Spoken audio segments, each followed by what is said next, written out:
Sir बताइए। कुछ बेहद इंटरेस्टिंग स्टॉक मैं आपके लिए लेकर आ रहा हूँ। अब न्यू ईयर पिक के तौर पर आपके सामने जो स्टॉक है वो है मनापुरम जनरल फाइनेंस।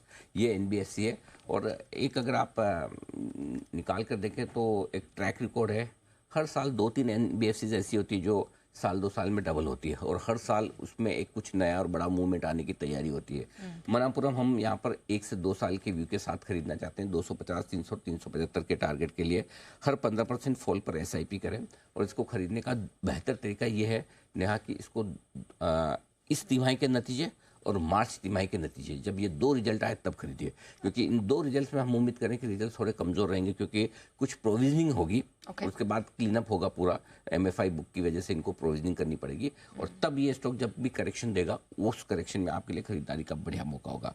क्यों पसंद है? 45,000 करोड़ का एयूएम है कंपनी का और दिग्गज गोल्ड फाइनेंस कंपनी है।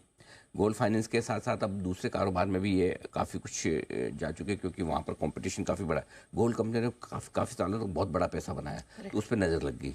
तो अब सारे बैंक्स हर एनबीएफसी और हर बैंक को गोल्ड फाइनेंस में जाना है। उनको सबने खोल दिया तो नेचुरली अब इन्होंने इसलिए डाइवर्सिफाई कर दिया। थोड़ा एमएफआई, थोड़ा व्हीकल फाइनेंसिंग, थोड़ा पर्सनल फाइनेंस में भी अपनी बुक डाइवर्सिफाई की और 47% नॉन गोल्ड बिजनेस हो गया अब इनका, जिसमें से 24% एमएफआई से आता है। अब इस कंपनी की सबसे बड़ी प्रॉब्लम थी इनका आशीर्वाद, जो इनकी सब्सिडी कंपनी है मार्केट ऑफ फाइनेंस वाली, उस पर आरबीआई ने बैन लगा दिया और उस पर आपका आईपीओ आने की तैयारी है और उसके चक्कर में स्टॉक काफ़ी घटा भी। लेकिन उम्मीद कर सकते हैं कि इनका बैन जल्दी ठीक होगा। नावा एक और जो कंपनी थी इस पर बैन लगा था, तो अब धीरे धीरे आरबीआई अपने बैन खोल रहा है ऐसा लग रहा है। और इन्होंने भी कहा है कि आशीर्वाद से जुड़े इन्होंने जरूरी बदलाव कर दिए हैं तो बैन जल्दी शायद खत्म होता हुआ दिखे। अब आइए वैल्यूशंस पे। तेज गिरावट के बाद वैल्यूशंस आकर्षक है। ऑलमोस्ट एक टाइम बुक पर ट्रेड कर रहा है। अगर FY26 की बुक वैल्यू देखें आप, जो आराम से 200 रुपये के आसपास होगी, तो उस हिसाब से बुक वैल्यू से नीचे ट्रेड करता हुआ दिख रहा है। अब इसमें एक इंटरेस्टिंग चीज़ जो हो सकती है कि प्रोमोटर्स हो सकता है कोई प्राइवेट इक्विटी फंड को लाएं या कोई स्ट्रेटेजिक इन्वेस्टर को लाएं ताकि कंपनी का एक वो प्रोफेशनल लुक भी और आ जाए। और इस तरह की चर्चाएं भी मीडिया में रिपोर्ट्स आई भी है।